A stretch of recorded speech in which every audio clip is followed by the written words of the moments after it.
বছরের শ্রেষ্ঠ মাস হলো মাহে রমাদান। এই রমাদানই আল্লাহর পক্ষ থেকে বান্দার জন্য বহু ফজিলত, বহু বারাকাত, বহু রহমত আল্লাহর পক্ষ থেকে বান্দার জন্য আসে। সম্মানিত হাজিরিন, আজকে আমরা যে বিষয়টি নিয়ে আলোচনা করব এটা হলো কোরআনুল কারীমে আল্লাহ রাব্বুল আলামিন যেই সমস্ত বিষয়গুলো খুবই প্রজ্ঞাবানদের জন্য আল্লাহ তাআলা নাজিল করেছেন, সাধারণ মানুষ যে বিষয়গুলো নিয়ে চিন্তা করে না, যে বিষয়গুলো বুঝে না, বিশেষ কিছু জ্ঞান, বিশেষ কিছু ইলম যাদেরকে আল্লাহ দিয়েছেন তারা এগুলো নিয়ে গবেষণা করে চিন্তা করে। এই বিষয়গুলো আস্তে আস্তে আমাদেরও জানা দরকার, বোঝা দরকার। সেই জন্য বিজ্ঞান কোরআনুল কারীমের যে বিষয়গুলো নিয়ে গবেষণা করেছে সেই বিষয়গুলো কোরআন এবং বিজ্ঞানের আলোকে আপনাদের সামনে আমরা আলোচনা করার চেষ্টা করব ইনশাআল্লাহ। আল্লাহ রাব্বুল আলামিন বলেছেন, ওয়ামা উতীতুম মিনাল ইলমি ইল্লা কলিলা। আমি মানুষকে খুবই সামান্য জ্ঞান দিয়েছি, খুবই সামান্য ইলম দিয়েছি। এই সামান্য জ্ঞান দিয়ে মানুষ গবেষণা করতে করতে আজকে আমাদের এই বাংলাদেশের এই জায়গা থেকে বসে পৃথিবীর যে কোনো প্রান্তে আমার এই কণ্ঠের ধ্বনিকে আমি পৌঁছাতে পারি। এটা সামান্য জ্ঞানের কি খেলা? সামান্য জ্ঞান দিয়ে আমার মুখের এই ছোট আওয়াজকে আমি পৃথিবীর সকল প্রান্তে পৌঁছাতে সক্ষম হচ্ছি। টেলিফোনের মাধ্যমে, এই ক্যামেরার মাধ্যমে, মাইক্রোফোনের মাধ্যমে দূর থেকে দূরান্তরে, বহু দূরে আমরা আমাদের কথাকে ছড়িয়ে দিতে পারছি। সামান্য জ্ঞান দিয়ে যদি আমাদের অবস্থা হয়, যে মহান সত্তার কাছে, যে মহান রবের কাছে অপরিসীম জ্ঞান আছে, তিনি তার সেই জ্ঞান দিয়ে কি কি করেছেন, এই বিষয়গুলো চিন্তা করলে আমাদের কল্পনার জগতে ডুববে না, আসবে না। তিনি যা সৃষ্টি করেছেন, যা তৈরি করেছেন, সেইগুলো বুঝতে বুঝতে আমরা হয়রান। তিনি যে নেয়ামতগুলো আমাদেরকে দিয়েছেন সেগুলো বাহির করতে করতে আমাদের জীবন শেষ হয়ে যায়, শেষ করতে পারি না। আসেন সম্মানিত হাজিরিন, বিজ্ঞানের সাথে কোরআনের যে বিষয়গুলো মিল আছে, প্রথমে একটা মাসআলা আমি বলে দিই। বর্তমান বিজ্ঞান যে সমস্ত থিওরি উদ্ভাবন করেছে, আবিষ্কার করেছে, এই থিওরির সাথে যদি আমার কোরআনের সাথে মিলে, ওকে ডান, এটা ঠিক। কিন্তু ইসলামের সাথে যে বিষয়টা মিলে না, কোরআনের সাথে যে বিষয়টা মিলে না, কোরআনটা বুঝে আসে, মানে বুঝে আসে, বিজ্ঞানটা বুঝে আসে না। সেখানে আল্লাহর কালামি সত্য, বিজ্ঞানটা ভুল। যে বিষয়গুলো কোরআনের সাথে সামঞ্জস্য বা সাংঘর্ষিক, সেটার কথা বলতেছি, সবগুলো না। এই জন্য আসেন আমরা কোরআনুল কারীমে আল্লাহ রাব্বুল আলামিন যে বিষয়টা বলেছেন, প্রথমে কোরআনুল কারীমে রাব্বুল আলামিন বলেছেন, আওয়ালাম ইয়ারাল্লাযীনা কাফারু আন্নাস সামাওয়াতি ওয়াল আরদা কানাতা রাতকান ফাফাতাকনাহুমা। আল্লাহ রাব্বুল আলামিন तमाम পৃথিবীর সমস্ত মানুষদেরকে, সমস্ত অবিশ্বাসীদেরকে ডাক দিয়ে বলেছেন, আওয়ালাম ইয়ারাল্লাযীনা কাফারু, যারা অবিশ্বাসী, যারা কাফের, তারা কি দেখে না? আন্নাস সামাওয়াতি ওয়াল আরদ, আল্লাহ রাব্বুল আলামিন আকাশ মণ্ডলী ও পৃথিবীকে তিনি অতপ্রতভাবে মিশে দিয়েছেন। আকাশ মণ্ডলী এবং পৃথিবী অতপ্রতভাবে মিশেছিল। কানাতা রাতকান ফাফাতাকনাহুমা, আর আমি সেগুলোকে আলাদা করে দিয়েছি। কোরআনুল কারীমে আল্লাহ রাব্বুল আলামিন বলছেন, একটা সময় আকাশমণ্ডলী এবং এই পৃথিবী, গ্রহ, নক্ষত্র, চন্দ্র, সূর্য, এই পৃথিবীতে যা কিছু দেখা যায় সব কিছু ওতপ্রোতভাবে মিশেছিল একটা বিন্দুর মতো। এখন তো দেখি পৃথিবী এখানে, আকাশ ওখানে, চাঁদ এখানে, চাঁদ এদিকে, সূর্য ওদিকে, আবার তারকারাজি আছে, বহু কিছু আছে। এক সময় এই সমস্ত বিষয় ছিল না, সকল কিছু ছিল একটা বিন্দু ছিল। এটা আল্লাহ তাআলা আজ থেকে 1450 বছর আগে এই আয়াত নাজিল করে, মুহাম্মদ সাল্লাল্লাহু আলাইহি ওয়াসাল্লামের উপর এই আয়াতটা নাজিল করে পৃথিবীবাসীকে এই তথ্যটা, এই থিওরিটা আল্লাহ তাআলা জানিয়ে দিয়েছিলেন। কিন্তু এই বিষয় একসময় মানুষের চিন্তায়ও আসে নাই, মানুষের দিমাগে ধরে নাই। এই বিষয়টা কি? আকাশমণ্ডলী এবং পৃথিবী এক বিন্দুতে যে ছিল, এই বিষয়টা একসময় মানুষ কল্পনাও করতে পারে নাই। আজ থেকে কিছুদিন আগে, কিছুদিন বলতে কতদিন, 1922 সালে, 1922 সালের দিকে একজন জ্যোতির্বিজ্ঞানী, কোনো জ্যোতির্বিজ্ঞানী এই বিষয়টা নিয়ে তারা গবেষণা করেছেন। একজন পদার্থবিজ্ঞানী, তার নাম হলো আলেকজান্ডার ফ্রিডম্যান। 1922 সালে আলেকজান্ডার ফ্রিডম্যান তিনি সর্বপ্রথম বিগ ব্যাংয়ের যে থিওরি, এই থিওরি নিয়ে তিনি গবেষণা শুরু করেছেন। এই বিগ ব্যাংয়ের থিওরিটা নিয়ে তার গবেষণা মাথায় কেন এসেছে? কারণ তার আগে আপনার টেলিস্কোপের আবিষ্কার হয়েছিল। টেলিস্কোপ যখন আবিষ্কার হয়েছে, টেলিস্কোপ দিয়ে পৃথিবীর দিকে, আকাশের দিকে যখন টেলিস্কোপ দিয়ে দেখা হতো, তখন বহু দূর থেকে দূরের বিষয়গুলো, বস্তুগুলো দেখা যেত। আর যখন প্রথম দেখেছে, এরপর আবার দেখেছে, বারবার দেখার দ্বারা টেলিস্কোপ দিয়ে, হাবল টেলিস্কোপ, পৃথিবীতে প্রথম যে টেলিস্কোপটা আবিষ্কার হয়েছে এটার নাম কি? Hubble telescope. টেলিস্কোপ দিয়ে বারবার, একবার দেখলে এটাকে একরকম লাগে, আরেকবার দেখলে আরেক রকম লাগে। মনে হচ্ছে যে পৃথিবী সম্প্রসারিত হচ্ছে, বৃদ্ধি পাচ্ছে। পৃথিবী যে সম্প্রসারিত হচ্ছে, বৃদ্ধি পাচ্ছে, এই বিষয়টা এক সময় মানুষ জানতো না। এরপরে এই বিষয়টা নিয়ে 1927 সালের দিকে বিখ্যাত বিজ্ঞানী লেমাত্রে তিনি এই বিষয়টা নিয়ে গবেষণা করতে করতে বিশ্ব বিজ্ঞানীদের কাছে তিনি সর্বপ্রথম বিগ ব্যাং থিওরির প্রস্তাবনা করেছিলেন। এবং বিগ ব্যাং থিওরির প্রস্তাব করার পরে এটা নিয়ে আরও বহু গবেষণা চলেছে। তারপরে 1950 সালের দিকে তার এই বিগ ব্যাং থিওরিটা অনেকেই অনুমোদন করেছে এবং সমর্থন করেছে। সর্বশেষ 1965 সাল থেকে 1978 সালের মধ্যে সারা পৃথিবীর একদল মহা গবেষক, যারা সবচেয়ে বড় বড় সায়েন্টিস্ট ছিলেন, বিজ্ঞানী ছিলেন, তারা এই বিষয় নিয়ে গবেষণা করতে করতে তখন পদার্থবিজ্ঞান বা বিগ ব্যাং থিওরির উপর তাদেরকে নোবেল পুরস্কার দেওয়া হয়েছিল। তাহলে এই বিগ ব্যাংয়ের থিওরি, এখন দেখেন বিগ ব্যাংটা কি?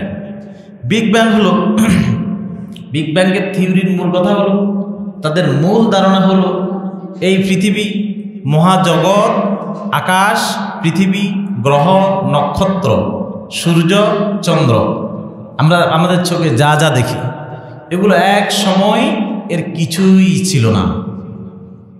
কিন্তু হঠাৎ করে কোন এক মহাশক্তির, কোন এক অদৃশ্য শক্তির বলয়ে ওই মহাবিন্দুটা এটা বিস্ফোরিত হয়েছে। বিস্ফোরিত হওয়ার পরে সেখান থেকে গ্রহগুলো ছড়িয়ে ছিটিয়ে পড়েছে। আজ পর্যন্ত আমরা 10-12টা গ্রহের আবিষ্কার করতে পেরেছি। বুধ, বৃহস্পতি, শুক্র, শনি, ইউরেনাস, নেপচুন, এগুলো আমরা আবিষ্কার করতে পেরেছি।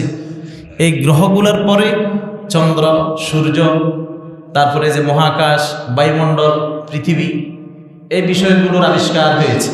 পৃথিবীর বিজ্ঞানীরা, একদল বিজ্ঞানী বসে বসে কি করে? এগুলো নিয়ে গবেষণা করে, এটা নিয়ে আবিষ্কার করে। আবিষ্কার করতে করতে আবিষ্কারের পর্যায়টা বর্তমানে আমাদেরকে চিত্রের মাধ্যমে দেখানো হচ্ছে।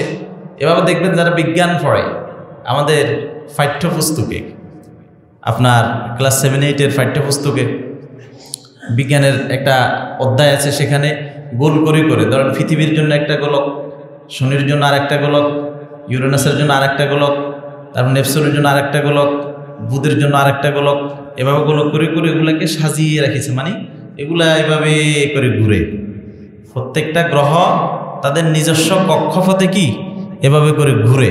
এটা বিজ্ঞানীরা তারা তাদের কল্পনার জগতে চিন্তা করে এগুলাকে চিত্র আকারে আমাদেরকে দেখাচ্ছে যে এগুলো এভাবে ঘুরে।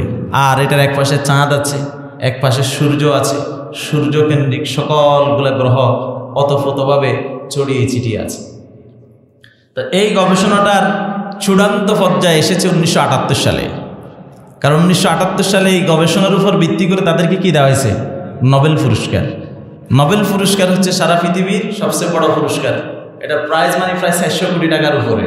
বাংলাদেশি টাকায় নোবেল পুরস্কার প্রাইজ মানি কত? 400 কোটি টাকার উপরে। বাংলাদেশের দুইটা প্রতিষ্ঠান, মানে একজন ব্যক্তি আর একটা প্রতিষ্ঠান পেয়েছিল। বর্তমান সরকার প্রধান ডক্টর মোহাম্মদ ইউনুস এবং তার প্রতিষ্ঠান গ্রামীণ ব্যাংক 2006 সালে এই নোবেল পুরস্কার পাইছে। উপমহাদেশের রবীন্দ্রনাথ ঠাকুর তার সহ আরও কয়েকজনে পাইছে। পাকিস্তানের একটা মেয়ে পাইছিল, তার নাম কি? ইউসুফ মালালা জাই। এভাবে অনেকে পাইছে, মুসলমানদের মধ্যে অনেকে পাইছে। তো নোবেল পুরস্কার তো সাধারণত এই পুরস্কারটা সুইডেন থেকে নিয়ন্ত্রণ করা হয় এবং পৃথিবীর যে সমস্ত রাষ্ট্রগুলোতে ইসলামের বিরুদ্ধে অনেকে যারা মাথা ছাড়া দিয়ে ওঠে তাদেরকেও কাউকে শান্তিতেই পুরস্কার দেওয়া হয়, মানে তারা শান্তি প্রতিষ্ঠা করে। মালালা ইউসুফজাই কি শান্তি প্রতিষ্ঠা করছে? সে পাকিস্তানের মেয়েদের হেজাব নিয়ে প্রশ্ন তুলছে এবং হেজাববিহীন মানে মেয়েদের স্বাধীনতা নিয়ে প্রশ্ন তুলছে, তাকে দেওয়া হয়েছে। ইরানের নার্গিস মোহাম্মদী সম্ভবত একটা মেয়ে, তো সেও ইরানের আপনার এই হেজাবের বিরুদ্ধে কথা তুলেছে এবং এই সমস্ত কারণে তাকে শান্তিতে নোবেল পুরস্কার দিচ্ছে। কি সে শান্তি প্রতিষ্ঠা করতে পেরেছে। আমাদের দেশে ডক্টর মোহাম্মদ ইউনুসকে এই শান্তিতে নোবেল পুরস্কার দেওয়া হয়েছে এবং তার গ্রামীণ ব্যাংকে কি শান্তি প্রতিষ্ঠা করছে?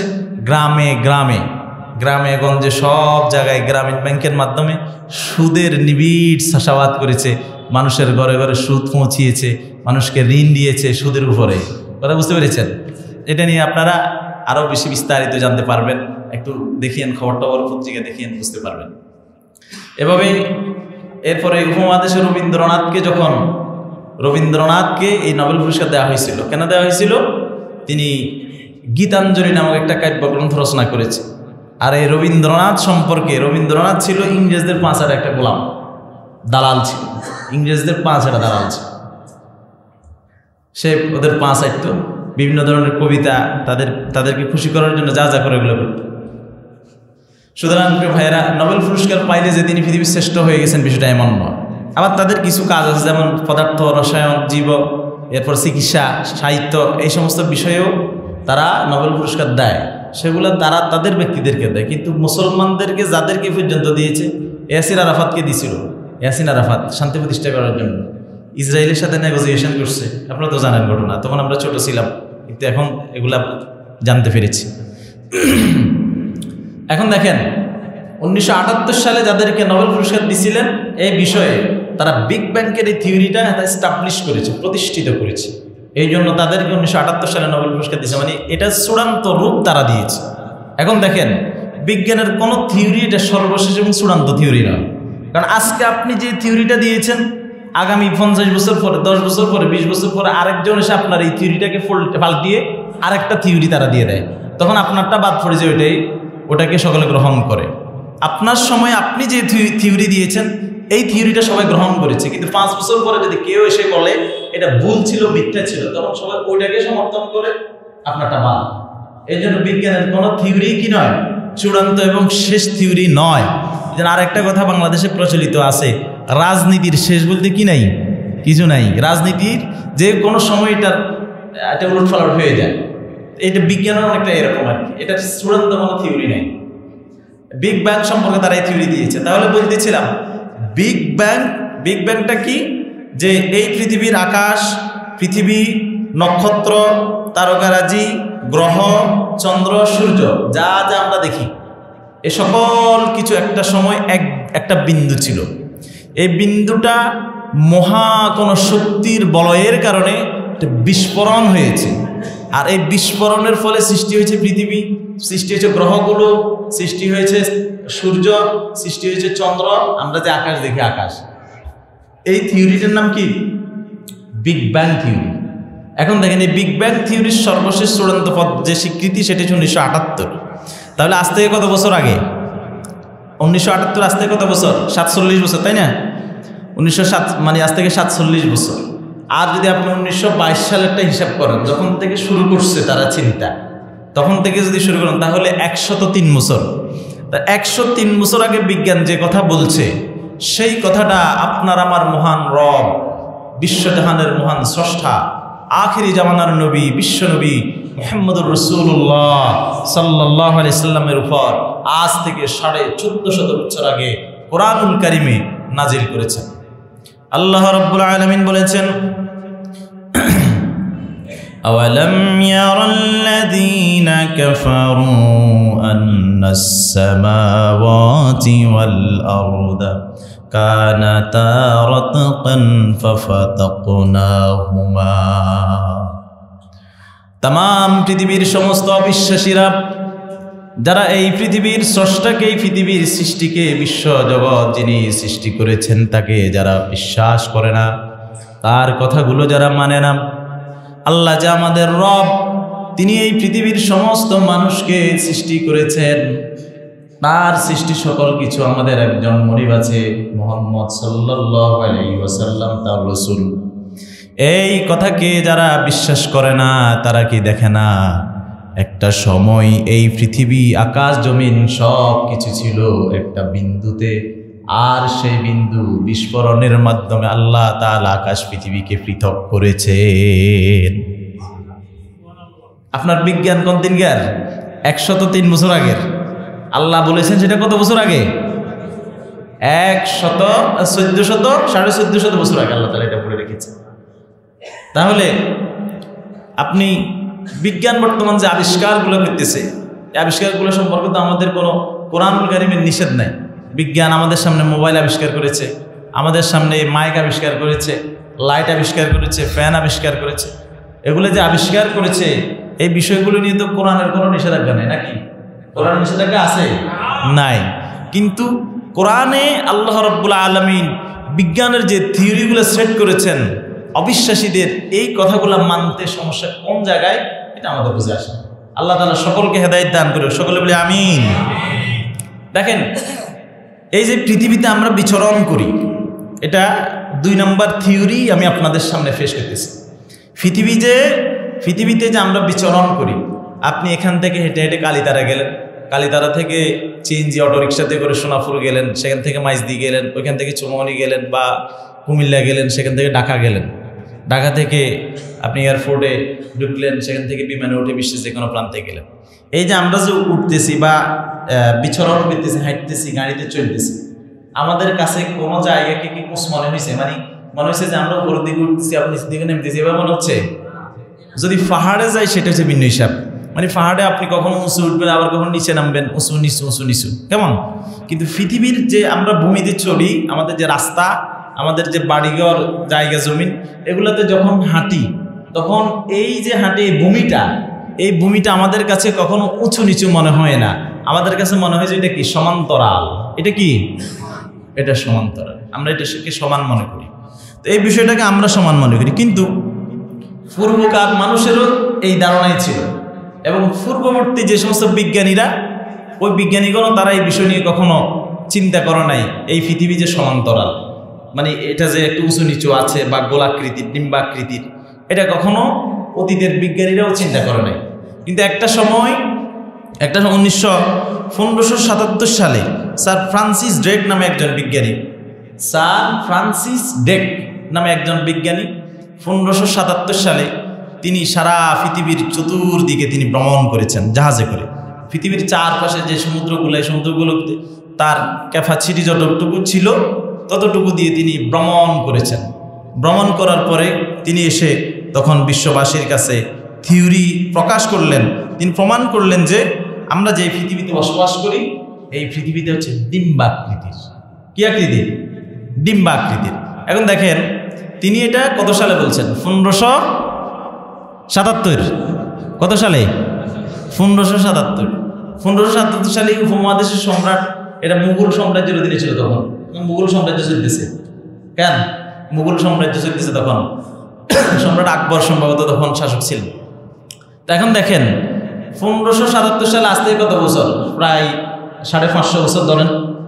550 বছর আগে একজন বিজ্ঞানী ফ্রান্সিস ড্রেক তিনি এই থিওরি দিয়েছেন পৃথিবী হচ্ছে ডিম্বাকৃতির। কিন্তু কোরআনুল কারিমে সূরা নাজিয়াতের 30 নম্বর আয়াতে আল্লাহ রাব্বুল আলামিন আজ থেকে 1450 বছর আগে তিনি ঘোষণা করেছেন, ওয়াল আরদা বা'দা যালিকা দাহাহা আখরাজা মিনহা মাআহা ওয়া মারআহা ওয়াল জিবালা আরসাহা মাতা'আল লাকুম ওয়া লিআন'আমিকুম ফাইযা জাআতিত তাম্মাতুল কুবরা। আল্লাহ রাব্বুল আলামিন বলেছেন ওয়াল আরদা, আর আমি জমিনকে বা'দা যালিকা দাহাহা সৃষ্টি করেছি ডিম্বাকৃতিতে। দাহাহা মানে হলো ওটের ডিম। ওটের ডিম আছে না? ওট পাখি। ওট পাখির ডিম কখনো কেউ দেখছেন? আমরা হয়তো সরাসরি দেখার সুযোগ হয়নি, কিন্তু আমি এই থিওরিটা গবেষণা করতে গিয়ে এটা গুগলে সার্চ দিলাম, এখন ওটের ডিম আসছে। এটা হাঁসের ডিম তো একটু লম্বা, তাই একটু লম্বা আকৃতি নাকি? ধরেন হাঁসের ডিমের থেকে ওই সাইজে, মানে আকৃতিটা সেরকম, কিন্তু এটা বড়, এরকম বড়। এভাবে করে আর কি, মানে গোল, এদিকে একটু গোল লম্বার ফে, এদিকে দুই মাথাতে একটু হুচ্ছা টাইপের, তারপরে এভাবে ওটের ডিমের আকৃতি, ডিম্বাকৃতির। এখন তিনি এই থিওরি দিয়েছেন কত সালে? 1577 সালে স্যার ফ্রান্সিস ড্রেক তিনি এই থিওরি দিয়েছেন পৃথিবীর ডিম্বাকৃতির। কিন্তু দাহাহা শব্দটার অর্থ হলো ডিম্বাকৃতি, যেটা ডিমের মতো দেখতে দেখা যায়। এই পৃথিবীর ডিমের মতো এই থিওরি আল্লাহ রাব্বুল আলামিন তার শেষ নবী মুহাম্মদুর রাসূলুল্লাহ সাল্লাল্লাহু আলাইহি ওয়াসাল্লামের উপর আজ থেকে 1450 বছর আগে নাজিল করে বিশ্ববাসীকে জানিয়ে দিয়েছেন। বলুন সুবহানাল্লাহ। এরপরে চাঁদের যে আলো আমরা পাই, যদি বিজ্ঞানে এই বিষয়টা ক্লিয়ার না করা হইতো এবং কোরআন কারিমের যারা গবেষক, যারা কোরআন গবেষণা করে সেই থিওরিকে মানুষ সামনে পেশ করে, তারা ছাড়া এবং বিশেষ জ্ঞানীরা ছাড়া, বিজ্ঞান মানে বিশেষ জ্ঞান, বিজ্ঞান মানে কি? বিশেষ জ্ঞান। বিশেষ জ্ঞানীরা, বিজ্ঞানীরা ছাড়া সাধারণ মানুষ আমরা যারা আছি, এখানে আমরা যারা বসে আছি, কাজ টাজ করে খাই, চাকরি বাকরি করি, ব্যবসা বাণিজ্য করি, এত বেশি মানে মাথা কামাই না, বই পুস্তক নিয়ে মাথা কামাই না, আমাদের মাথায় কি জীবনেও কখনো এসেছে চাঁদ যে আলোটা আমাদেরকে দেয়, এই আলোটা চাঁদের আলো নয়, বরং এটা চাঁদ অন্য কারো থেকে দাঁড় করে আনে? এটা কি কখনো কারো মাথায় আসতো? এটা আসার কারণও ছিল না। এটা কেন আসবে? এই লাইটটা এখানে যখন জ্বলে, এটা সুইচ অন করার পরে আমাদের মাথায় ঢুকে, বিদ্যুৎ থেকে এটা কানেকশন দেওয়া হয়েছে, যার কারণে এখানে কি আলো জ্বলে। যখন কারেন্ট চলে যায়, সৌর বিদ্যুতের লাইট, এই লাইটটা জ্বলে, তখন আমরা বুঝি যে উপরে সৌর যে প্যানেলটা আছে সেখানে ওইটা সূর্য থেকে আলো ধার করে এনে এখানে আমাদেরকে আলো জ্বলতে আমরা দেখতে সহযোগিতা করে, ঠিক কিনা? দেখেন চাঁদটাও ঠিক সৌর বিদ্যুতের আলোর মতো, চাঁদটাও সৌর বিদ্যুতের আলোর মতো। এই বিষয়টা চাঁদের যে আলো, এটা একটা প্রাচীন গবেষণা। এই গবেষণা নিয়ে সর্বপ্রথম পৃথিবীতে গবেষণা করেছিলেন সক্রেটিস নামে একজন বিজ্ঞানী। সক্রেটিসের নাম শুনছিলেন? সক্রেটিস, তাকে খ্রিস্টপূর্বে তার জন্ম সম্পর্কে ইতিহাসে বা ঐতিহাসিকরা, বৈজ্ঞানিকরা এগুলা বলেন। সক্রেটিস সর্বপ্রথম এই গবেষণাটা করেছেন, এটা বলা হয়। তবে কয়েক দশক আগে এই বিষয়টা নিয়ে ব্যাপকভাবে ছড়াছড়ি হয়েছে এবং লেখালেখি হয়েছে, বিজ্ঞানের পুস্তকে এটা লিপিবদ্ধ হয়েছে। এর আগে সাধারণ মানুষ এবং শিক্ষিত সমাজও এই বিষয়টা জানতো না, চাঁদের যে নিজস্ব আলো নেই, চাঁদ যে দাঁড় করে আলো নিয়ে সে আলো দিয়ে মানুষকে সহযোগিতা করে, এটা সাধারণ মানুষ কখনো কি করে নাই, চিন্তা করে নাই। কিন্তু দেখুন, আপনার আমার মহান রব আল্লাহ রাব্বুল আলামিন বিশ্ব জাহানের মানুষের সামনে, বিশ্ববাসীর সামনে আজ থেকে 1450 বছর আগে এই বিষয়টা তিনি স্পষ্ট করে বলেছেন। সূরা ফুরকানের মধ্যে এসেছে, আল্লাহ রাব্বুল আলামিন বলেন, তাবারাকাল্লাযী জাআলা ফিস সামাই বুরুজান ওয়া জাআলা ফীহা সিরাজান ওয়া কমারান মুনীরা। সুবহানাল্লাহ। তাবারাকা, এই যে বিশাল এই থিওরি আল্লাহ তাআলা বিশ্ববাসীর কাছে তিনি পেশ করতেছেন। এই বিশাল থিওরিটা পেশ করার পূর্বে রব্বুল আলামিন সর্বপ্রথম নিজের মহিমা, নিজের পাণ্ডিত্যতা তিনি প্রকাশ করেছেন আর নিজের নামে গুণগান গেয়ে শুরু করেছেন। তাবারাকাল্লাযী, বরকতময় ওই মহান সত্তা, বরকতময় ওই মহান রব। তাবারাকাল্লাযী জাআলা ফিস সামাই বুরুজান, যিনি আসমানের মধ্যে বিশাল বিশাল গ্রহসমূহ তিনি সৃষ্টি করেছেন। জাআলা ফিস সামাই, আকাশের মধ্যে তিনি স্থাপন করেছেন, সৃষ্টি করেছেন। বুরুজা, বিশাল বিশাল গ্রহসমূহ। গ্রহ, এই যে গ্রহের নাম আল্লাহ তাআলা কোরআন বলছেন, বিশাল বিশাল গ্রহ তিনি আসমানে সৃষ্টি করেছেন। আর আমরা সেই গ্রহগুলো বাহির করে করে এটার নাম দিয়েছি শনি, নাম দিয়েছি শুক্র, নাম দিয়েছি বুধ, নাম দিয়েছি পৃথিবী, ঠিক কিনা? নাম দিয়েছি, কিন্তু মূল থিওরিটা তো আল্লাহ কোরআনে দিয়ে আমাদেরকে বলে দিয়েছেন, জানিয়ে দিয়েছেন। বুরুজাম ওয়া জাআলা ফীহা সিরাজান, তিনি আসমানের মধ্যে সূর্যকে স্থাপন করেছেন। সিরাজান মানে হলো সূর্য। ওয়া জাআলা ফীহা সিরাজান ওয়া কমারান মুনীরা, এবং সৃষ্টি করেছেন প্রতিফলিত বা বিকরণকৃত চাঁদ। কমারা, কমারা মানে হলো চাঁদ, যেটা প্রতিফলিত। প্রতিফলন মানে আলোটা অন্য থেকে ধার করে, অন্য থেকে আলোটা কি করে? ক্যাচ করে, উদ্ধার করে আনে, যেটা নিজের নিজস্ব কোনো আলো নেই, বরং দিনের বেলায় সূর্য থেকে আলো ধারণ করে এবং রাত্রের বেলায় সে জলজল করে বিশ্ববাসীকে পথ চলতে সহযোগিতা করে। বলুন সুবহানাল্লাহ। আল্লাহ তাআলা এভাবে আমাদেরকে তিনি ওর হাতে আঙ্গুল দিয়ে তিনি দেখিয়ে দিচ্ছেন। পানি চক্র সম্পর্কে, পানি চক্র, পানি ফানি না বুঝি, চক্রটা কি? পানির যে চক্র, পানি চক্র সম্পর্কে আজকালকার কয়েক দশক আগে বিজ্ঞানীরা এই বিষয়গুলা তারা আবিষ্কার করে মানুষের সামনে এনেছে। ইতিপূর্বে এই কথাগুলো বই পুস্তকে ছিল না। ধরেন বাংলাদেশের স্বাধীনতার আগের যে বিজ্ঞানের পুস্তকগুলো ছিল সেগুলোতে আপনি তালাশ করেন, এই কথাগুলো ছিল না।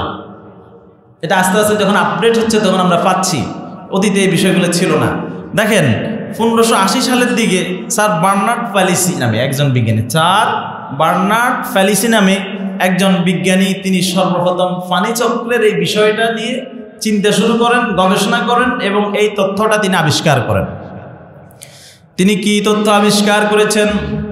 তথ্যটা হলো আসমান থেকে যে বৃষ্টি হয়, সেই বৃষ্টির পানিগুলো যখন জমিনে, সমুদ্রে, পুকুরে, নদী নালাতে সব জায়গায় যখন জমাট বেঁধে যায়, পানি থই থই করে, এরপরে যখন আবার আসমান থেকে, সূর্য থেকে আলো আসে, রোদ হয়, রোদের তাপের কারণেই পানিগুলো বাষ্পীভূত হয়ে, বাষ্পীভবন হয়ে এগুলো আসমানে উঠে যায়। আস্তে আস্তে করে সেখানে এগুলো মেঘের সঞ্চার করে মেঘ হিসেবে জমাট বাঁধে। জমাট বাঁধার পরে আবার আল্লাহ তাআলার হুকুমে এই পানিগুলো আসমান থেকে মানুষের যেখানে যেখানে প্রয়োজন সেখানে বৃষ্টির নামে বিশ্ববাসীর কাছে আল্লাহ তাআলা পৌঁছিয়ে দেন। এটা হলো কোরআনের থিওরি। ঠিক সেম থিওরিকেই স্যার বার্নার্ড প্যালিসি এই থিওরিটাকেই নকল করে তিনি বলেছেন, যেটা কোরআনুল কারীমে আল্লাহ রাব্বুল আলামিন বলেছেন, ওয়াল্লাহুল্লাযী আরসালার রিয়াহা ফাতুসিরু সাহাবা। সুবহানাল্লাহ। আল্লাহ হচ্ছেন ওই মহান সত্তা, ওই মহান রব যিনি বাতাসকে আদেশ করেন, বাতাস সেই জমাট বাঁধা মেঘকে বাতাস ঠেলে ঠেলে নিয়ে যায় ওই সমস্ত স্থানে, যেই সমস্ত স্থানে পানির দরকার, এবং সেখানে নেওয়ার পরে আল্লাহর হুকুমে সেই মেঘমালা থেকে বৃষ্টি হয়। বৃষ্টি হওয়ার পরে শুকনো মরে যাওয়া মৃতপ্রায় জমিকে আল্লাহ তাআলা সজীব করে ফেলেন, সেখান থেকে মানুষের জন্য রিজকের সঞ্চার করেন। আবার এই পানিগুলো আস্তে আস্তে রোদের মাধ্যমে বাষ্প হয়ে আসমানে জমা হয়ে যায়। সুতরাং এই পৃথিবীর স্রষ্টা যে আল্লাহ তাআলা, এই পৃথিবী যে তিনি সৃষ্টি করেছেন, সকল কিছু যে তার নিয়ম মেনে চলে, শুধু আমরা ছাড়া, এটা কি আমাদের বিশ্বাস হয়? আমরা আল্লাহর নিয়ম টিয়ম মানি না, দুই একজন ছাড়া, ইল্লা মাশা আল্লাহ, দুই একজন ছাড়া আমরা কি এত নিয়ম কানুন মানার টাইম আছে? কথা বলছেন না, এত নিয়ম মানার টাইম আছে? কোন নিয়ম টিয়ম মানে কি আল্লাহর নিয়ম, কি রাষ্ট্রের নিয়ম, কি গ্রামের নিয়ম, কোন নিয়মে মানি না। কেউ যদি নিয়ম মানার জন্য একটু বয়ান করে, নসিহত করে, বেশি কথা কয়, কি কয়, বেশি কথা কয়, আর দেখে বগর বগর করে। এ কারণে কিছু কিছু মানুষকে দুই একবার নামাজের জন্য যখন ডাকি, বুঝে এরপর আমরা শরম পাই, বলতে শরম পাই, যে আবার বিরক্তি বোধ করবো, বুঝে মেখাল দেখলে বগর বগর করে, দেখলে আবার সামনে থেকে চলে যাবে, সামনে আসবে না। কথা বলছেন? আমরা শুধু বিরক্তি বোধ করি। দেখেন, আল্লাহর নিয়মের ভিতরে সারা পৃথিবীর সকল মাখলুক শান্তিতে আছে। আল্লাহর নিয়ম মানার কারণে সারা পৃথিবীর সকল মাখলুক কিতে আছে? শান্তিতে আছে। শুধু অশান্তি মানব মনে। অশান্তি কোথায়? মানব মনে। কুত্তা হারাদি নেমে নেমে হাঁটি উঠি খাই, যে নিচে এ নদী দেয়, হাঁস মরক, এরপর অন্যান্য প্রাণী, কারো কোনো চিন্তা আছে?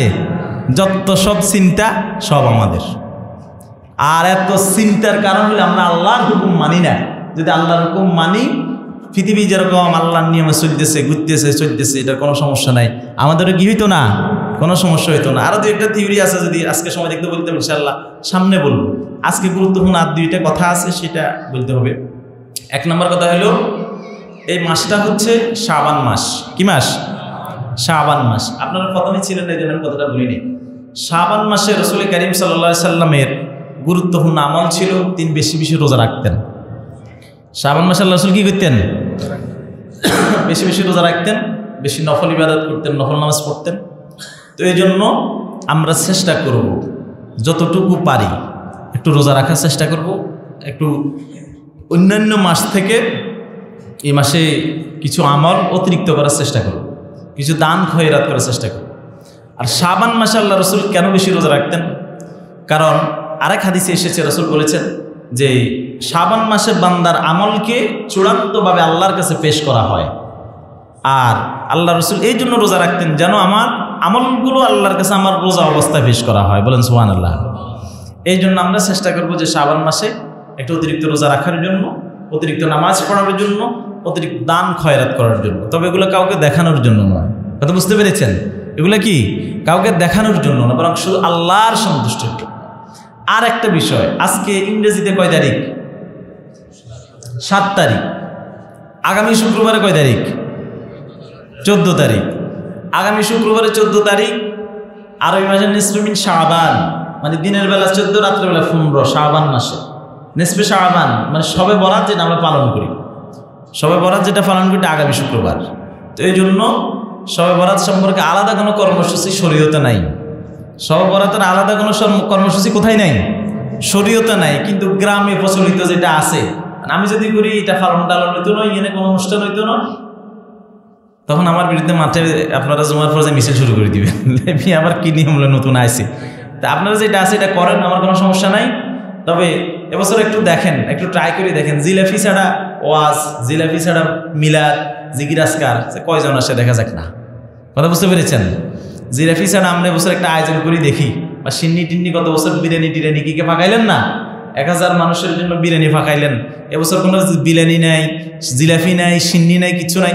আমি করবো এখানে বসে আপনাদেরকে ওয়াজ করব, এরপর আমরা কিছু মিলাদ পড়বো, তারপর কিছু নামাজ পড়বো, দেখি কতজন আসে। প্রকৃত শবে বরাতের প্রেমী কতজন, একটু একটু একটু পরীক্ষা হয়ে যাক না, কি কন? শবে বরাতকে এত ভালোবাসি, হ্যাঁ, শবে বরাতকে তো খুবই ভালোবাসি। কারণ আমি যদি এই বছর শবে বরাত পালন হইতো নয়, মাঠে যাই মিছিল দিবেন, তো দেখ মিছিল দিয়েন না, শবে বরাত পালন হবে, কোনো জিরাফি টিরাফি উদ্যোগ নিয়েন না, দেখা যাক কি হয়। আমি তো আমার কথা বলছি, বাকি আপনারা কি করবেন সেটা আপনাদের সিদ্ধান্ত। আমি আমার কথা বলছি, ইনশাআল্লাহ আগামী শুক্রবার রাতে মানে ইশারের পরে আমরা এখানে কিছু সময় আলোচনা করব, কিছু জিকির আজকার করবো, যেটা প্রতি বছর হবে ইনশাআল্লাহ।